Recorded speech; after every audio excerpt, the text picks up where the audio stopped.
Public Works Secretary Vince Dizon is conducting a follow-up inspection of the Navotas sanitary landfill, which has been burning for 3 weeks now. And for more details, we have our mobile journalist, Arles de los Santos. Arles, kamusta na ang lagay ng sitwasyon dyan?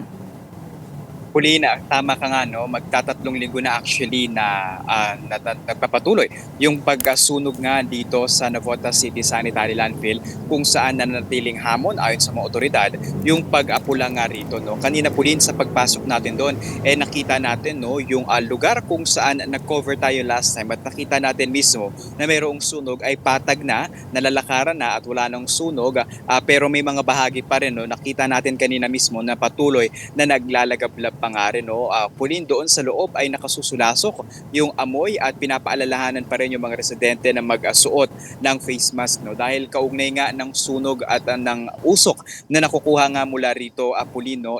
Pinapaalalahanan din yung publiko na tumataas din yung pangamba sa air quality, no? Pero at least sa huling tala ng Navotas local government unit ay nasa maayos naman daw, no? Yung kalidad ng hangin dito except sa Valenzuela na yun nga doon papunta yung usok na hinahangin mula doon sa landfill mismo. Ngayon, Pulin, ay personal na muling bumalik si DPWH Secretary Vince Dizon para inspeksyonin yung nagpapatuloy nga na smoldering operation noon. No? Hindi na kasi sapat yung tubig para maapula yung sunog. Gumagamit na rin sila ng lupa, putik at ng buhangin para mas mabilis nga na maalis yung sunog, no. Hindi pa nila Pulin masabi kung kailan nga totally ito magiging far out, no.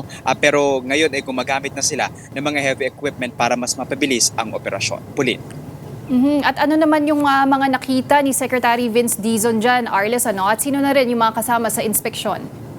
Pulin, kasama natin ang si Acting Secretary ng DENR na si Mitch Cuna, no? Gayon din si Mayor John Ray Tiangco ng Navotas at gayon din mula sa Office of Civil Defense at sa DENR na iba pa, no? Pati yung mula sa air quality na grupo na sumusukat nga rito, no? At Pulin, kasama sa mga partikular na binisita at inspeksyon yung naigawa na nga rito na kalsada para mas makapasok yung mga heavy equipment na ginagamit. Kasi Pulin, if you remember, 2 weeks ago ata yun, nung nag-cover tayo para dito, yung first time na nandito sa Secretary Vince Dizon, nagbigay sila ng mga paunang dredger, bulldozer, and isa pang heavy equipment, no, dredger, para makapag-pula agad ng sunog. Pero naging hamon kasi doon, Pulin, yung low tide.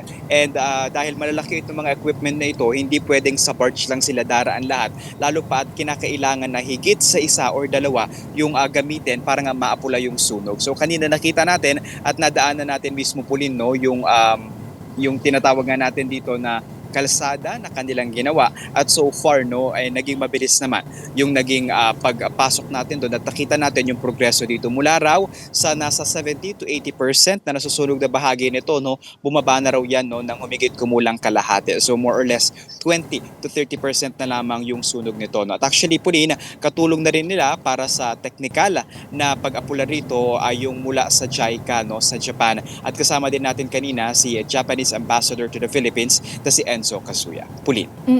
Oo, kasi may nakita rin akong report, Arles, ano, na halos nasa 3 sa 4 na fire truck ang pinapadala ng BFP para lang maapula nga, ano, yung sunog, pati yung usok. Pero tama ba na hanggang ngayon wala silang definite timeline na nakikita kung kailan nila masusulba itong problema nga?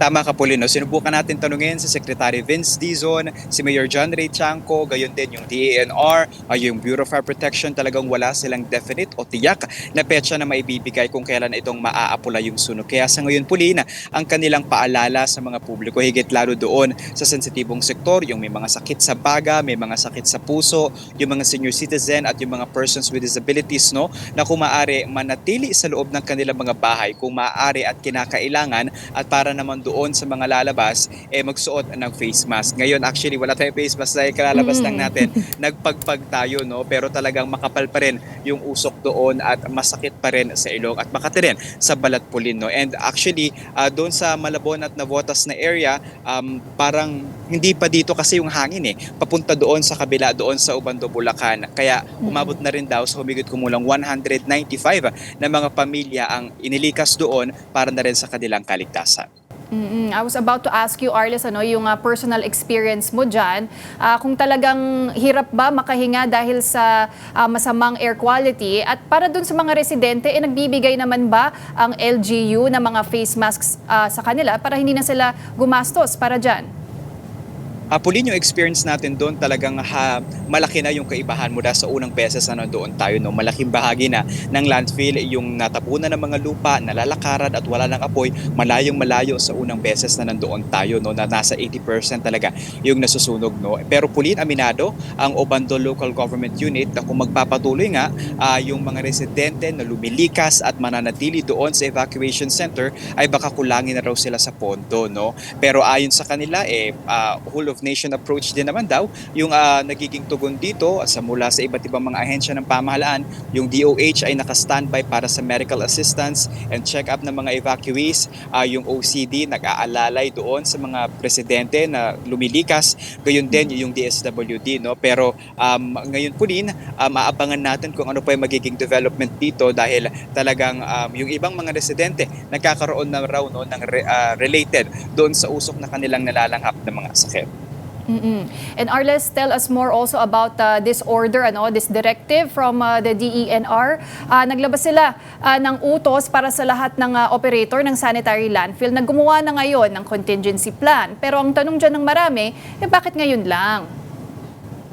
Pauline, actually, that's the very same question that we're asking the DENR, no? Kasi if you remember itong landfill na ito, no, last year daw, it's October or September if we're not mistaken, nagpasa raw ito no, ng safe closure and abandonment. So pagka ganito, kailangan nila na i-rehabilitate no, or linisin, alisin yung mga debris ng mga basura para nga ito ay magamit. Pwede kasi ito, Pauline, na ma-convert into parks or into eco zones, no, na kung saan pwedeng tayuan ng mga building para makatulong din sa ekonomiya ng local government unit na nakasasakop dito. No? Pero yun nga, parang March this 2026, binawi ng PhilEco yung kanilang safe closure and abandonment na permit, and then later on, nagpatuloy na yung sunog dito.